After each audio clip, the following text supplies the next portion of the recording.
قبائلی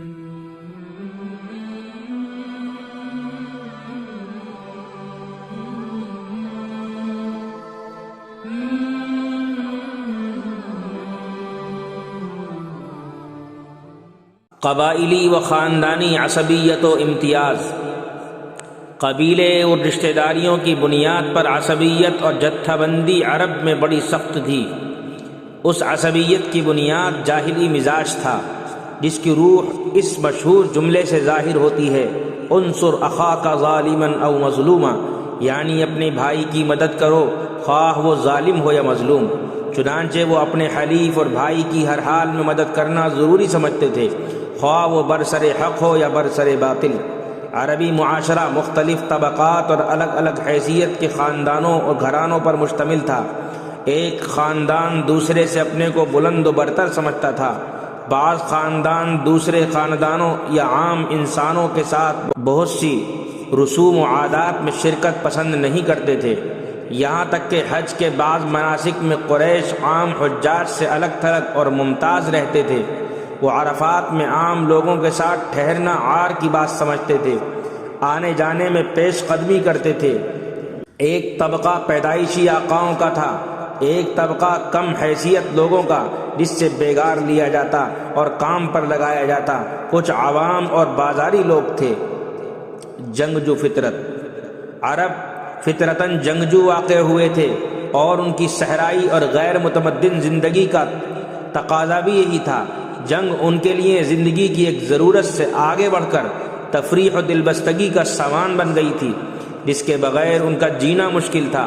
ایک شاعر فخریہ کہتا ہے کہ اگر ہم کو کوئی حریف قبیلہ نہیں ملتا تو اس خواہش کی تسکین کے لیے ہم اپنے برادر و حلیف قبیلے پر حملہ کر دیتے ہیں۔ ایک عرب شاعر دعا کرتا ہے کہ میرا گھوڑا سواری کے قابل ہو جائے تو اللہ قبائل میں جنگ کی آگ بھڑکا دے، تاکہ مجھے اپنے گھوڑے اور اپنی تلوار کے جوہر دکھانے کا موقع ملے۔ جنگ کرنا اور خون بہانا ان کے لیے معمولی کام تھا۔ جنگ کو بھڑکانے کے لیے معمولی واقعات کافی تھے۔ وائل کی اولاد بکر و تغلب کے درمیان 40 سال تک جنگ جاری رہی، جس میں پانی کی طرح خون بہا۔ ایک عرب سردار محلحل نے اس کا نقشہ اس طرح کھینچا ہے کہ دونوں خاندان مٹ گئے، ماؤں نے اپنی اولاد کھوئی، بچے یتیم ہوئے، آنسو خشک نہیں ہوتے، لاشیں دفن نہیں کی جاتی۔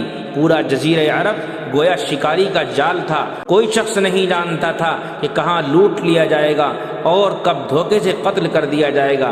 لوگ قافلوں میں اپنے ساتھیوں کے درمیان سے اچک لیے جاتے تھے، یہاں تک کہ عظیم الشان سلطنتوں کو اپنے قافلوں اور سفارتوں کے لیے چوکی، پہرا اور مضبوط بدرقہ اور قبائل کے سرداروں کی ضمانت کی ضرورت پڑتی تھی۔ دنیا کا عمومی جائزہ۔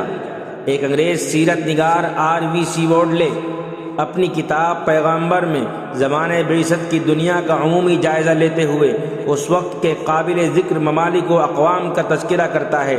قدیم روایات کے باوجود 6 صدی عیسوی کی اس دنیا میں عربوں کو کوئی اہمیت حاصل نہ تھی۔ حقیقت میں تو کسی کی بھی کوئی اہمیت نہ تھی۔ یہ ایک نزاع کا دور تھا، جبکہ مشرقی یورپ اور مغربی ایشیا کی عظیم سلطنتیں اول ہی تباہ ہو چکی تھیں یا اپنے شاہی دور کے اختتام پر تھیں۔ یہ ایک ایسی دنیا تھی جو اب بھی یونان کی فصاحت، ایران کی عظمت اور روما کی شوکت و جلال سے متحیر تھی، اور کوئی ایسی ایک شے یا کوئی ایسا ایک مذہب بھی نہ تھا جو ان میں سے کسی کی جگہ لیتا۔ یہودی تمام دنیا میں مارے پھر رہے تھے، ان کو کوئی مرکزی رہنمائی حاصل نہ تھی۔ حالات کے مطابق یا تو ان کو محض برداشت کیا جاتا یا اذیتیں دی جاتی۔ کوئی ملک ان کا اپنا ذاتی نہ تھا، اور ان کا مستقبل اسی قدر غیر یقینی تھا جس طرح کہ آج ہے۔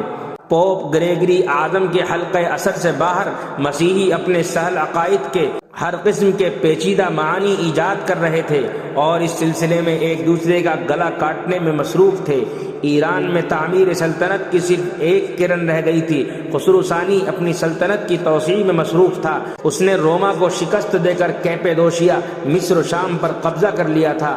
اس نے سن 630 عیسوی میں، جبکہ محمد صلی اللہ علیہ وسلم بحیثیت رہنما ظاہر ہونے والے تھے، بیت المقدس کو تاراج کر کے مقدس صلیب کو چرا لیا تھا اور دارائے اول کی زبردست عظمت و شوکت کو دوبارہ قائم کر دیا تھا۔ ایسا معلوم ہوتا تھا کہ گویا مشرق وسطیٰ کی عظمت کو زندگی کی ایک نئی قسط مل گئی ہے۔ لیکن یہی نہ تھا، بازنطینی رومی اب بھی اپنی گزری ہوئی چستی رکھتے تھے۔ جب خسرو اپنی فوج کو قسطنطنیہ کی فصیلوں پر لایا تو انہوں نے ایک آخری کوشش کر دکھائی۔ مشرق بعید میں حالات کوئی نمایاں اثرات نہیں چھوڑتے تھے۔ ہندوستان اب بھی چھوٹی چھوٹی غیر اہم ریاستوں پر مشتمل تھا جو سیاسی اور حربی حیثیت سے ایک دوسرے پر فوقیت کے لیے جد و جہد میں مصروف تھیں۔ چینی ہمیشہ کی طرح آپس میں نبرد آزما تھے۔ خاندان سوا آیا اور گیا اور اس کی جگہ ٹینگ نے لی جو 3 صدیوں تک حکمراں رہا۔ جاپان میں پہلی مرتبہ ایک عورت تخت نشین ہوئی، بدھ مت جڑ پکڑنے لگا تھا اور جاپانی تصورات اور مقاصد پر اثر انداز ہونے لگا تھا۔ اسپین اور انگلستان غیر اہم چھوٹے چھوٹے ملک تھے۔ اسپین وسیع گوتھوں کے زیر اثر تھا جو کچھ عرصے پہلے ہی فرانس سے، جس پر انہوں نے لوئر تک قبضہ کر رکھا تھا، نکالے گئے تھے۔ وہ ان یہودیوں پر مظالم ڈال رہے تھے جن کو اس مسلم حملے کے لیے جو ابھی 100 برس بعد ہونے والا تھا آسانیاں پیدا کرنی تھیں۔ جزائر برطانیہ آزاد ریاستوں میں تقسیم تھا۔ 150 سال رومیوں کو روانہ ہوئے ہو چکے تھے جن کی جگہ نارڈک لوگوں کی آمد نے لی تھی۔ خود انگلستان 7 مختلف بادشاہتوں پر مشتمل تھا۔